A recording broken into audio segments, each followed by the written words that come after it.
Seja bem-vindo ao Conselho Consultivo. A coligação vai continuar a insistir numa revisão constitucional que inscreva um limite à dívida pública. Esta foi uma das garantias deixadas por Passos Coelho e Paulo Portas durante a apresentação das linhas orientadoras do programa eleitoral para as legislativas.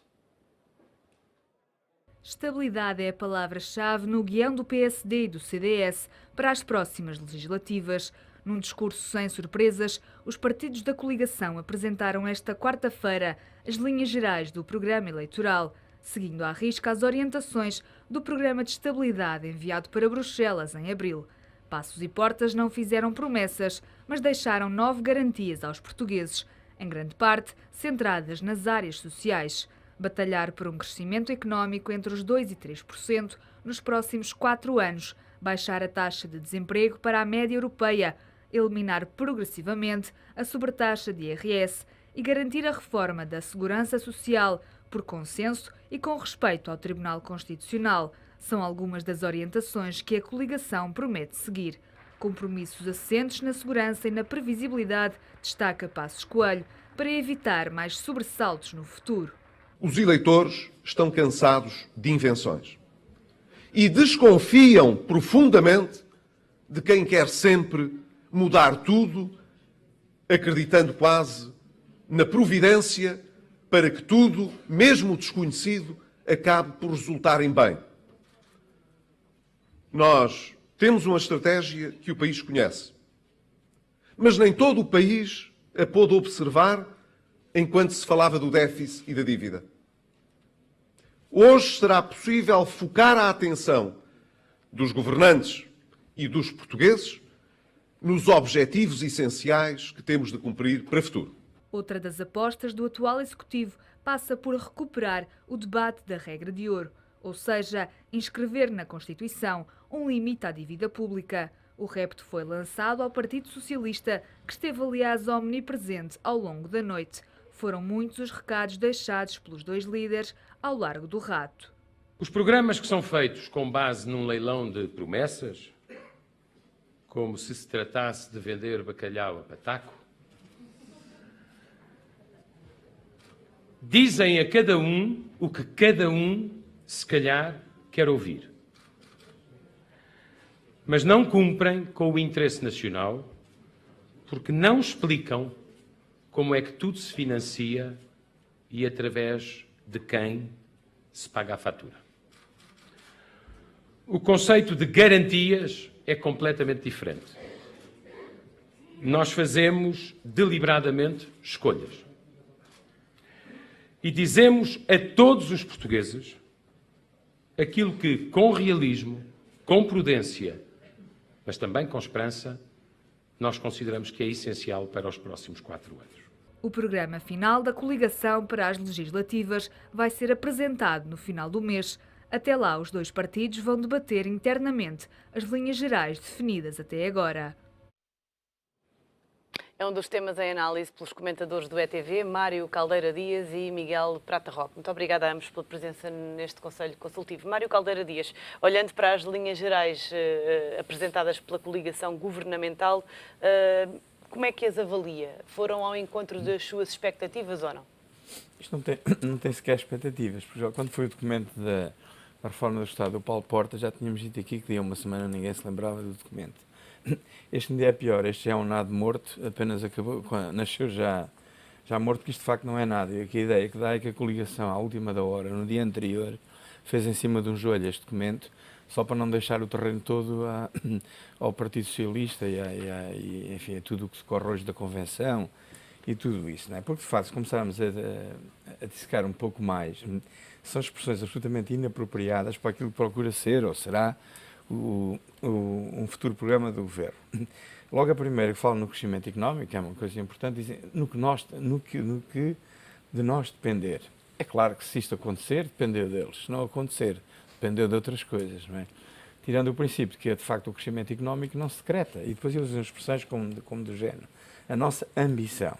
Ora, a ambição é um desejo, quer dizer, e os governos são a única entidade que tem o chamado poder soberano para executar políticas e transformar a realidade. Em princípio, os governos não deviam ter ambições, nem desejos, deviam ter objetivos e deviam ter em conta os meios que têm que pôr à disposição para conseguir esses objetivos. Porque isto, ao dizer ambição, podíamos substituir a palavra ambição por nós gostaríamos que, não é? Está bem, mas só quer dizer isso, mais nada. O desemprego é a prioridade máxima, não há governo que baixo nenhum. para a média europeia. Mas foi sempre a prioridade máxima. Quer dizer, o problema é que toda a gente diz que o desemprego é a prioridade máxima e ele é sempre um efeito colateral das opções de natureza económica ou orçamental. Quer dizer, isso tem acontecido sempre, não é? A questão da sobretaxa havia outras em que esta questão do desejo se repete. Paulo Portas diz que a proposta da coligação é viável e que outras não, ao nível da eliminação progressiva. Pois, mas isso é a imagem de marca que eles vão cultivar, não é? Nós somos as pessoas do rigor e fizemos isto, e também não temos mais a que se agarrar, mas é a imagem, como já há muito tempo era previsível, é a grande imagem de marca da coligação, foi a capacidade para fazer os cortes e isso tudo. Só que também vão se esquecendo de dizer, e não tenho que o dizer, tem que ser os outros partidos, que os sobrecortes, os tais, tal que todos reconheceram, nomeadamente o próprio ministro Vítor Gaspar, obrigou os portugueses a um sacrifício muito maior para conseguir o mesmo resultado do que aquele que teria sido necessário se os cortes não tivessem sido tão exagerados. A paralisação da economia leva à quebra da receita e a quebra da receita leva à necessidade de novos cortes. E foi isso. Agora há uma que é de facto importante, não é? Que é esta, pôr um travão à dívida pública na Constituição da República Portuguesa. Que o PS já disse não. Não, mas qual limite? Qual limite? É os 60% que estão no Tratado de Maastricht? Bem, mas para chegar lá é preciso durante 20 anos pagarmos 5 mil milhões de euros por ano. É uma geração inteira, não é? Ou o limite é os 130%. Ou se não é de 130%, é daqui a quantos anos? Portanto, isto é uma coisa que, ou estar aqui ou não estar, é exatamente a mesma coisa. Não podem garantir coisas como... Como é que se garante uma reforma por consenso? Se o consenso depende de pelo menos duas partes. Portanto, é difícil garantir um consenso, a não ser que estejam dispostos a ceder tudo aquilo em que pensam, não é? E fazer a vontade. Temos também o Estado Social viável e com qualidade, com um médico de família por cada português. Pois, isso do médico de família ainda podia ser possível. Agora, essas coisas do Estado com qualidade e com não sei quantos são soundbites, quer dizer, são frases, não têm qualquer tipo de conteúdo. Dizer isso e estar calado é de facto a mesma coisa, e aquilo que eu estou convencido é que amanhã de manhã, por esta hora, já ninguém se lembrará que este documento existe. Não é? Miguel Prata Roque, e olhando para a questão da dívida pública, pergunto-lhe se há uma promessa falhada de redução da dívida pública por parte deste Governo. Isso parece-me evidente, uma vez que a dívida pública que herdaram em 31 de dezembro de 2010 era de 92,4%, depois ela subiu, obviamente, apesar dos dados não serem absolutamente fidedignos, em junho de 2011 terá subido para cerca de 110%. Neste momento temos uma dívida pública de 132% e, portanto, é de facto caricato que dois partidos que tenham, no fundo, enverdado por este tipo de caminho, venham agora propor essa consagração de uma cláusula pétrea na Constituição. Até porque isto traz, do ponto de vista do direito constitucional, várias dificuldades. Atualmente, a Constituição só dá ao Tribunal Constitucional um poder, que é o poder de controlar a constitucionalidade de normas jurídicas, não de atos do Governo, de atos concretos do Governo. E, aliás, há aqui uma distinção, por exemplo, entre o Tribunal de Justiça da União Europeia e o Tribunal Constitucional. O Tribunal de Justiça da União Europeia é que pode verificar se os Estados-membros estão a violar o direito da União Europeia e, se essa violação ocorrer, pode sancioná-los, aplicando-lhes uma sanção pecuniária. O Tribunal Constitucional Português não tem esse tipo de poderes e é um tribunal clássico, um tribunal constitucional clássico que apenas controla a constitucionalidade. E o que é que ia acontecer? Estávamos aqui a discutir se fixasse um limite. Vamos admitir que se fixa o limite de 130% e depois, num ano, é preciso contrair mais dívida do que aquela que se esperava. Qual é a consequência? O Tribunal Constitucional anula o leilão público da dívida que é realizado. Quer dizer, isto tem, obviamente, implicações seríssimas, que, para além do mais, envolvem 2/3 da Assembleia da República, portanto, porque exigem revisão constitucional. Na prática não é execuível. À luz da atual Constituição, é inadmissível. Mas aliás, mesmo, é violador mesmo, do princípio da separação de poderes. Este Governo queixou-se... Sandra, eu coloco as coisas nestes termos. Este Governo passou 4 anos a queixar-se que o Tribunal Constitucional estava a judicializar a vida política, que o Tribunal Constitucional estava a imiscuir na tomada de decisões legislativas e políticas. E agora, pelos vistos, pede que seja o Tribunal Constitucional a ir verificar se pode vender mais títulos de dívida ou menos títulos de dívida. Isto é absolutamente contraditório com o discurso que o Governo tem adotado nos últimos 4 anos. Para além de ser inexecuível, porque exige os tais 2/3 de deputados à Assembleia da República, e é pouco crível que os partidos que formam a Assembleia da República se juntem nesse sentido. Bom, e já se percebeu, pelo menos a avaliar pela posição do PS, logo após serem conhecidas estas linhas gerais. Mário Caldeira Dias, há pouco dizia que estas linhas gerais eram nada morto, mas ainda assim eu pergunto-lhe que se as palavras usadas pelo Primeiro-Ministro, segurança, estabilidade e previsibilidade, vão permitir à atual coligação uma reconciliação com os portugueses nestas legislativas. Mas ao mesmo tempo que vão dizer isso, vão surgir algumas benesses, não é? Como a recuperação dos salários, alguma expansão do consumo, e portanto é claro que depois das eleições será outra história e outra conversa, não é? Porque há, de facto, metas orçamentais e uma coisa é certa, quer dizer, a austeridade não vai desaparecer de um dia para o outro, não é? E também me parece que disputar o crescimento económico a partir do aumento do consumo é muito perigoso para uma realidade e para uma economia como a portuguesa. E, portanto, e há certas coisas, como diziam, como a questão das pensões, que poderemos falar depois, dos 600 milhões e outras, é óbvio que a austeridade, vai ser o grande as metas desafio. orçamentais continuam a ser muito exigentes e vão continuar a impor-se, e o Governo vai ter que fazer uma austeridade, mas verdadeiramente o capital político que eles têm é ter conduzido a economia e o rendimento no sentido de uma grande contenção, e que agora estão a tentar minimizar o prejuízo político que isso normalmente traria, apostando em duas coisas. Primeiro, dizer que foram os salvadores do país, sem eles o caos, não é? E a outra é pôr a tónica no facto, ou dizendo sempre que o PS, com aquelas medidas, irá destruir o capital adquirido e que eles conseguiram, não é? É claro que nem uma coisa nem outra é verdade, porque houve muitos erros também que cometeram por um lado, e também o Partido Socialista certamente ou terá algum muito cuidado com as medidas, ou a seguir às eleições também tomará, como é óbvio e normal, todas as disposições necessárias para cumprir os compromissos internacionais, e nomeadamente os compromissos com a União Europeia. Nestas coisas não há ilusões, quer dizer, basta recordar as últimas eleições em que o Passos Coelho disse exatamente o contrário de tudo o que está a fazer.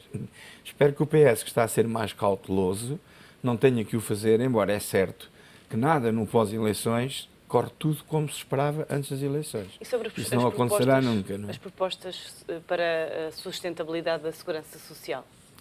Pois eu acho que aqui a semana passada dissemos aqui que era um erro os partidos estarem a trazer à baila a questão da segurança. Não é que não seja uma questão importante, mas na perspectiva tira, põe, faz, não sei o quê. Isso parece-me um disparate também e torna a repetir isso. Porquê? Porque a segurança social deve ser olhada como um milheiro, não é?